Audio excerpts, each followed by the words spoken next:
Hello students, now we are going to solve question number 8 of non-profit organization from the book DK Goyal. Question is, as per the receipt and payment account of the year ended 31st March 17, the subscription, okay, there is the receipt and payment account. The subscription received was 6 lakh rupees. The additional information as follow. Subscription outstanding as 31st March 2017. Subscription received in advance is 32,000 and subscription received in advance is 38,000. Clear? Ascertain the amount of the income from the subscription for the year 16 and 17 and show the how relevant items of the subscription will be appear in the opening and closing balance sheet. ठीक है, तो subscription से related कोई information तो given है नहीं, तो we will considered as the revenue receipt. Clear?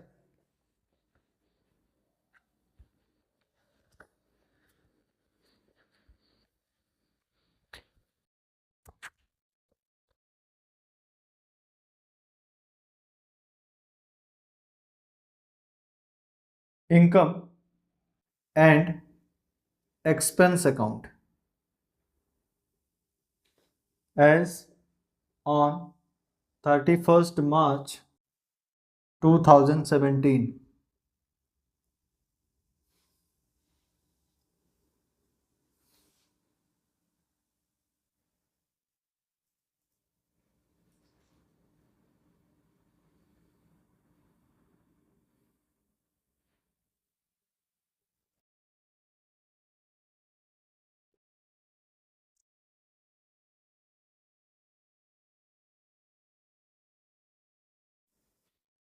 ठीक है,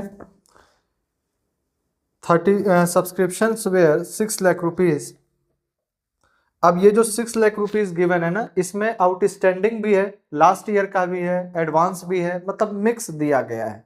ठीक है, it is not for the particularly for the year 2017. Clear है? It is the mixed subscription. Some of the portion are from the last year, some of the portion are advance, some of the portion are outstanding. Okay, so we write it here by subscription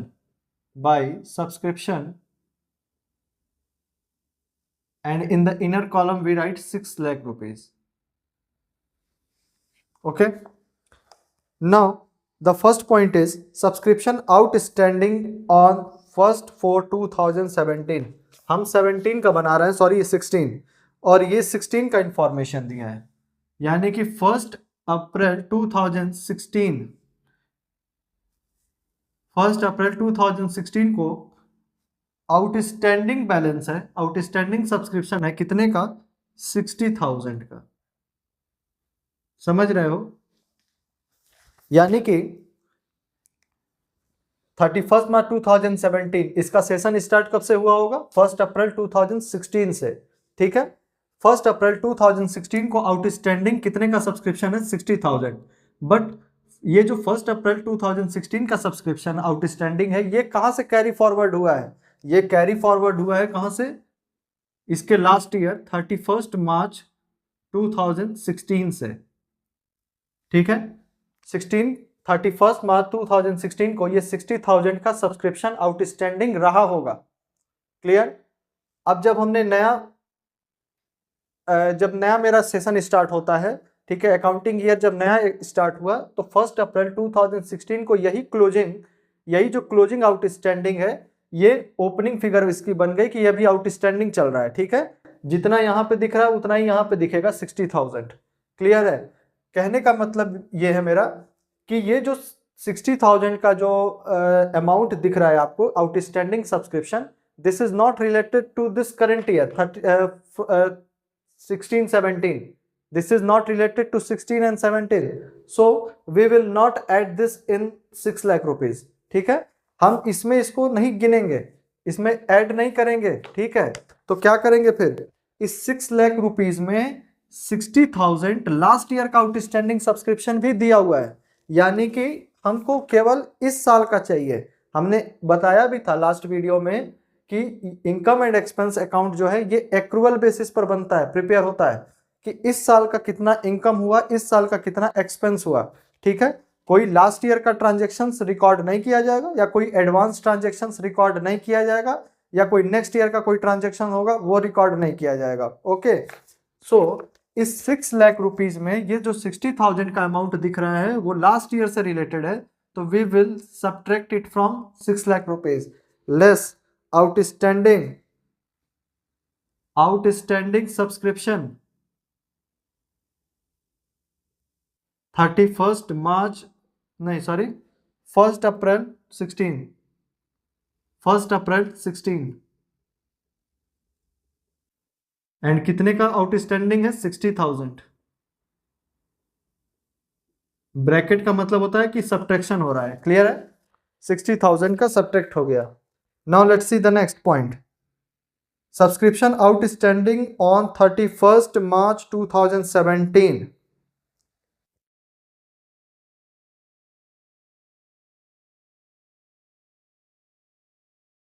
second वाले point से पहले अगर आपके पास जगह होगा तो ठीक, नहीं तो आप नीचे कहीं पे लिख लेना क्वेश्चन खत्म होने के बाद नोट करके। देखिए, कहने का ये मतलब है इसमें कि अगर एक बार आप सर्विस रेंडर्ड कर देते हो, ठीक है, एक बार अगर आप सर्विस रेंडर्ड कर देते हो, सर्विस प्रोवाइड कर देते हो, तो आपका इनकम जनरेट हो जाता है, ठीक है, बजाय उसके कि वो इनकम आपको पैसा मिला या ना मिला, ठीक है, वो मैटर नहीं करता। लेकिन अगर आपने सर्विस रेंडर्ड कर दिया तो आपका इनकम जनरेट हो जाएगा, क्लियर है? सपोज, मतलब कहने का ये है कि मान लीजिए आपके पास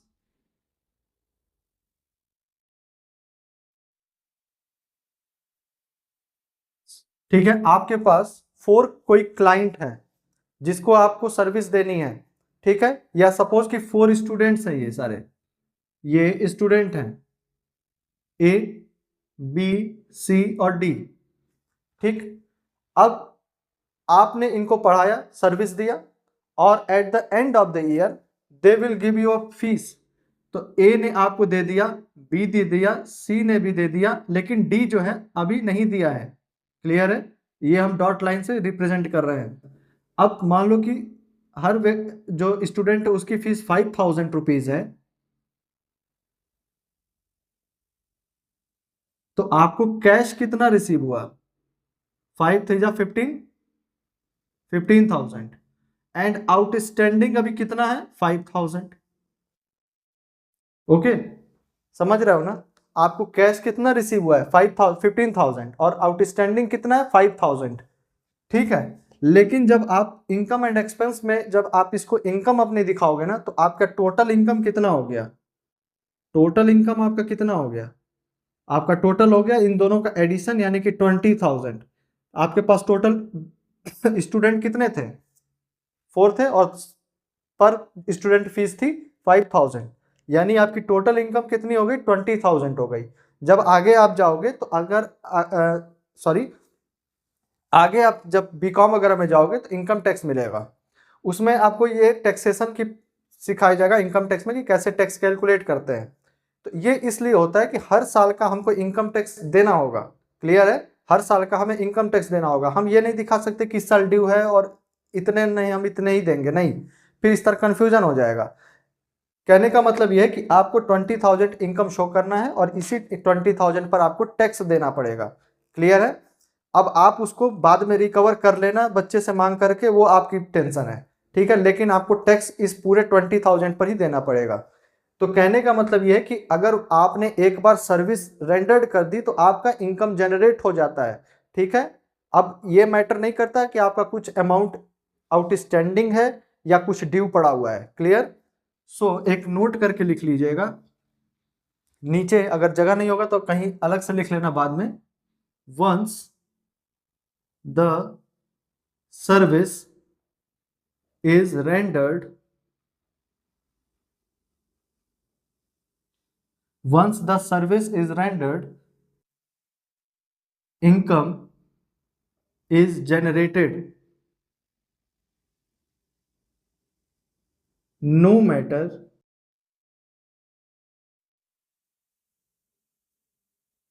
sum of the amount are outstanding,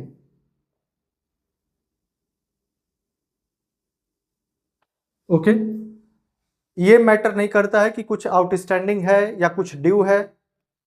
outstanding और ड्यू कर लो, चलो ड्यू, बट आपको वो इनकम जनरेट हो गई है, ये माना जाएगा कि वो इनकम जनरेट हो गई है और आपको अब उस पर टैक्स जो है पे करना पड़ेगा।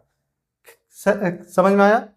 तो सेकंड नंबर पॉइंट फिर से देख लीजिएगा, लिख लिए हो तो लिख लो।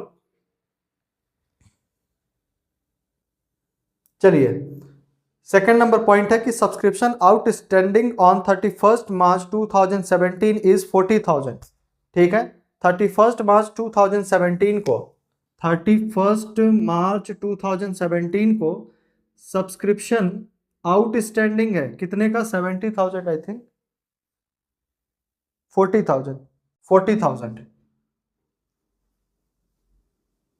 ठीक है, 31 मार्च 2017 जिस दिन ये इनकम एंड एक्सपेंस प्रिपेयर कर रहा है उसी दिन ये सब्सक्रिप्शन आउटस्टैंडिंग दिखा रहा है कि इतना सब्सक्रिप्शन अभी आउटस्टैंडिंग है, उधार है, कितना है? 40,000 है। इसका मतलब ये कि हमने सर्विस तो दे दिया है लेकिन इन्होंने अभी सब्सक्रिप्शन का पैसा नहीं दिया है, ड्यू है। ठीक है, बट हमने तो सर्विस दे दी है ना, तो हमारा जो है सर्विस दे दिया है गया है, तो हमारा इनकम जनरेट हो गया है। ठीक है, तो हम क्या करेंगे, इसको ऐड कर देंगे। क्यों? क्योंकि ये मेरा इनकम है। क्लियर? ये मेरा इनकम काउंट होगा, तो हम इसको इस वाले सब्सक्रिप्शन में ऐड कर देंगे।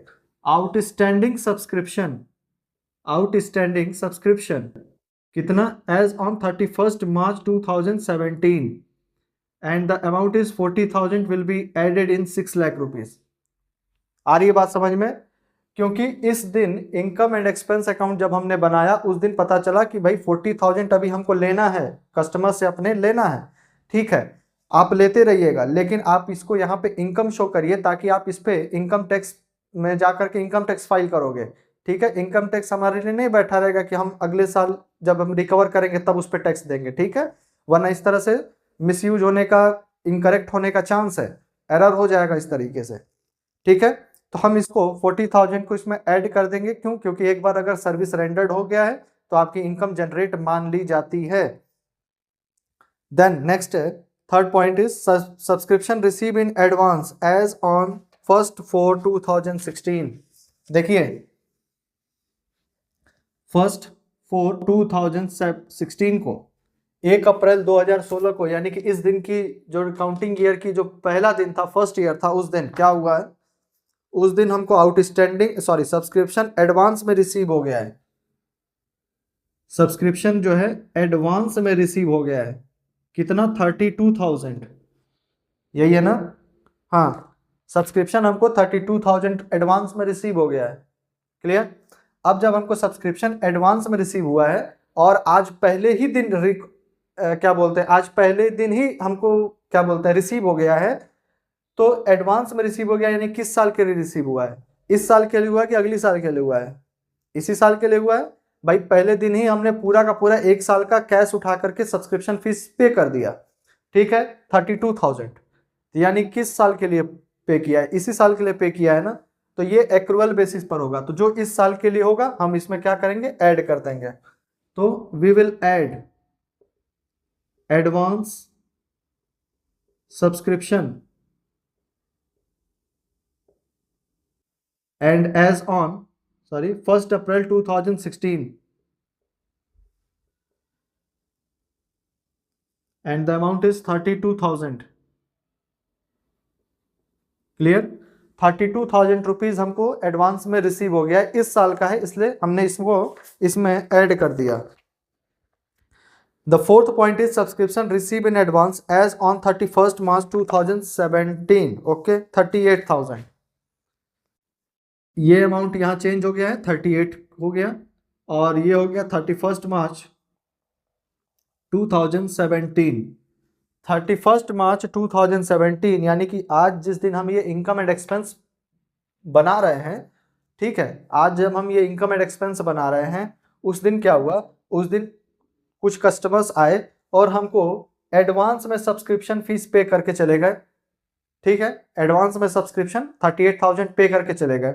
अब बताइए कि अगर आज लास्ट दिन हमको कोई सब्सक्रिप्शन मिल रहा है तो क्या इस साल के लिए मिल रहा होगा?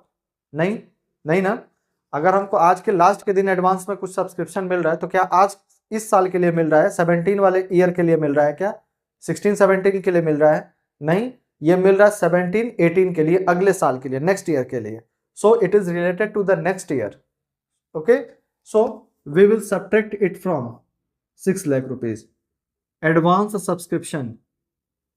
subscription and date है 31st March 2017.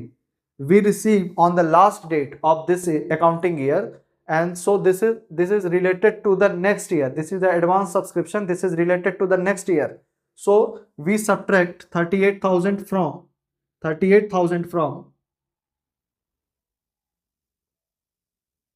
6 lakh rupees. Okay, and thus all my transaction is completed. Now let's check the answer.